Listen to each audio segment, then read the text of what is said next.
personal about that? You know, I do have a lot of people that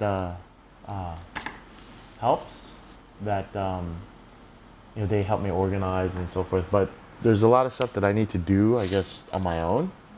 So it's, you know, a lot of things. I'm trying to work as least as I possibly can, but it's not working. It just there just takes a lot of there's a lot of things to do, and it's, you know, fun. So I enjoy what I'm doing. So, but you know, it's difficult because I have a to-do list that's so long. I've always been an early morning person, and I think one of the reasons is when I was younger, I used to love to watch cartoons, right? So, and the cartoons start in the morning, so I would wake up, you know, at the crack of dawn, like, you know, right when before the sun even came up, and I would try to watch every cartoon from beginning to the end. So maybe that's what it is. I don't know, but I've always been an early person, and not really a late person. So I go to sleep. I try to sleep early. So I usually wake up like around 4:30, 5 o'clock every morning, even on the weekends.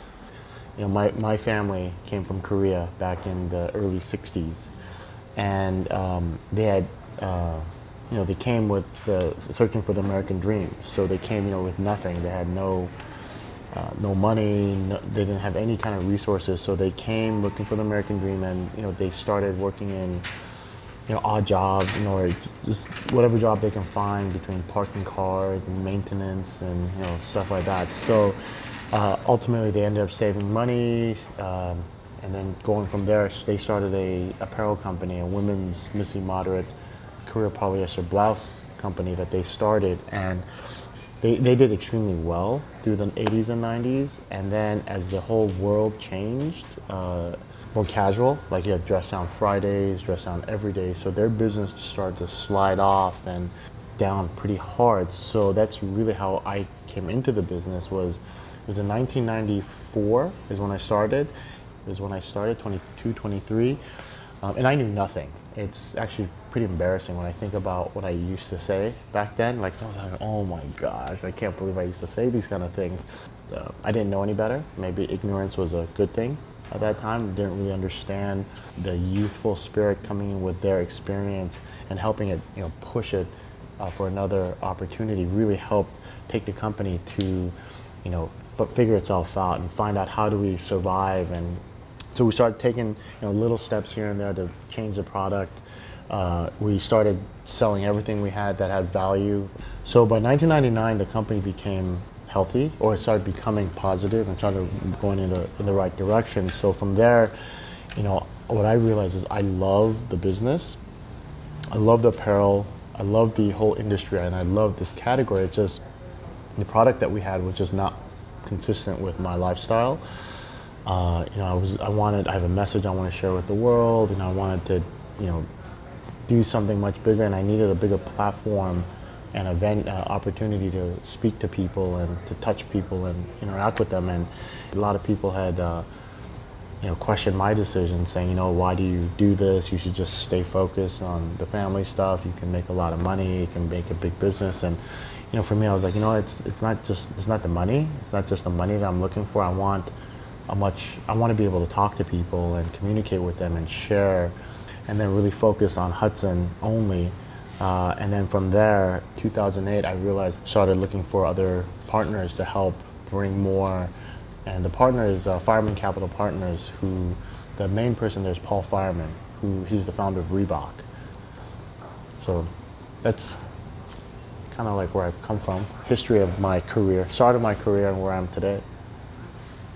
Kind of excited. It was exciting, but also really sad at the same time, because when we started Jane's Army, it was so early in premium denim that there was only like maybe 4 people at that time. It was 7 for All Mankind, Paper Denim, Frankie B, and Earl Jeans. And then Earl Jeans sold to Nautica at that time, so there's really only 4 of us. So we had a really amazing start, and we had a good amount of sales to all the right stores, a lot of celebrities and good people wearing it. Yes, so this is our wall of happiness here. This is the concept behind this was it's really behind appreciating life and appreciating the real moments in life and the smaller, simpler things. And I think, just personally, what I believe is that there's a lot of, happiness and success is about not financial. It's about everything, right? It's about a overall feeling of having all of these different elements. So this wall is just kind of a reminder of, I think there's a lot of things in life that we all find happy, makes us happy, whether it's a simple, food, or it's a dog or something. And it's really about understanding that it's not big things, that it's little things, and a lot of little things that create a much bigger picture.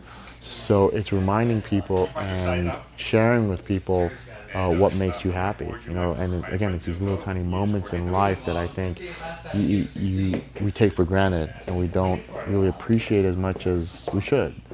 And so again, it's just a reminder of that. So what was amazing about it is, denim is really American. It's like a true American product.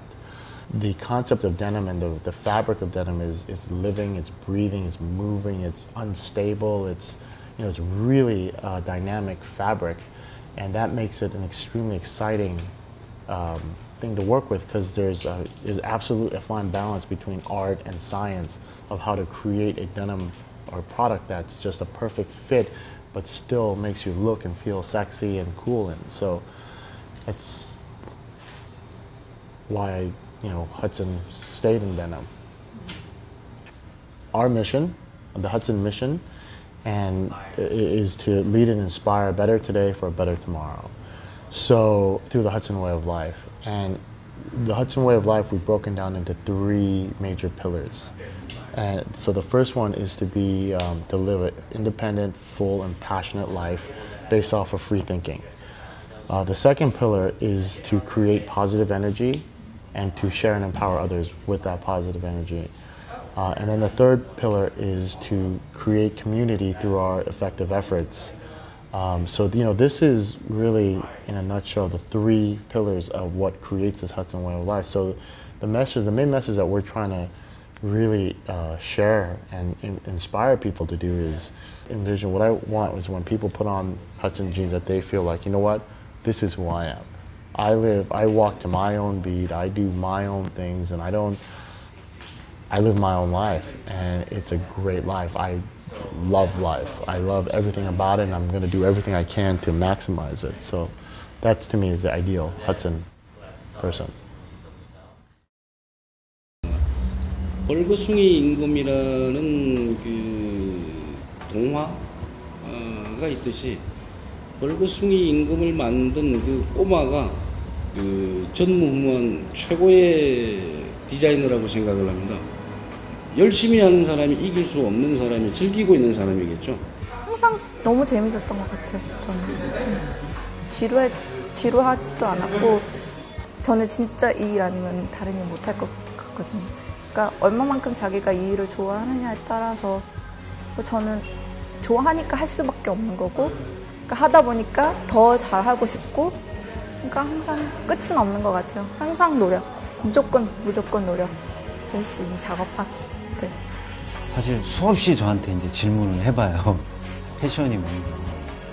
때로는 저한테는 즐겁고, 때로는 기쁨이고, 또 반대로 또 때로는 고통이고, 새로운 걸 만들어내야 된다는 막 어떤 그 강박관이요. 그러니까 되게 동전의 양면같이 기쁨과 고통이 한꺼번에 계속 가는 거죠.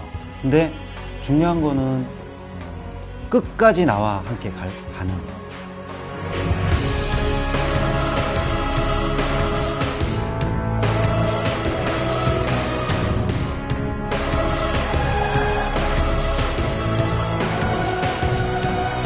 어떤 패션델리의 중심이 된다는 일은 아마 하늘의 별 따기만큼 어려울지도 몰라요. 창의적인 생각을 갖고 있는 그 개개인에 대한 투자가 있지 않고서는 사실 발전이 있을 수가 없거든요.